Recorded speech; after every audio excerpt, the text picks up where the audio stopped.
यह भारत का वो कुंड है जहां भगवान परशुराम ने अपनी मां की हत्या करने के बाद अपने हाथ से चिपकी हुई कुल्हाड़ी से मुक्ति पाई थी।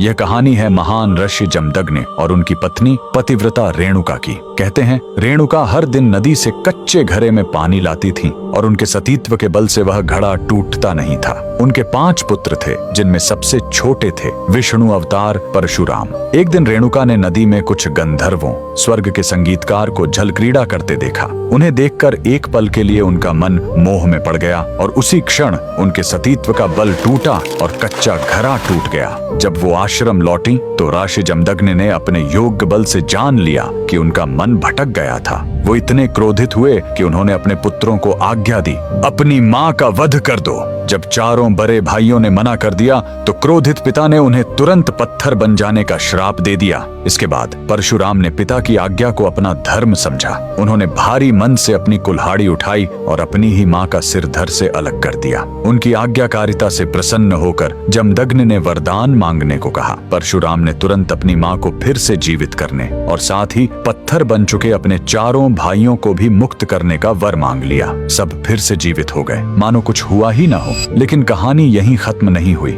मातृ हत्या का पाप उस कुल्हाड़ी पर एक दाग की तरह चिपक गया और वो उनके हाथ से अलग ही नहीं हो रही थी। उस पाप से मुक्ति पाने के लिए वह दर दर भटकते रहे, लेकिन कोई भी तीर्थ उस कुल्हाड़ी को छुड़ा नहीं सका। अंत में वह पहुंचे पूर्वी हिमालय की लोहित नदी के किनारे और जैसे ही उन्होंने इस कुंड के जल को छुआ, चमत्कार हुआ। कुल्हाड़ी अपने आप उनके हाथ से छूट गई। यही पवित्र स्थान आज अरुणाचल प्रदेश में परशुराम कुंड के नाम से जाना जाता है। आज भी हर साल मकर संक्रांति पर हजारों श्रद्धालु यहाँ इस विश्वास के साथ डुबकी लगाने आते हैं कि यह कुंड उनके सारे पापों को धो डालता है, ठीक वैसे ही जैसे इसने स्वयं भगवान परशुराम को पाप मुक्त किया था। भगवान परशुराम को दिल से मानने वाले सभी भक्त कमेंट्स में जय परशुराम जरूर लिखें।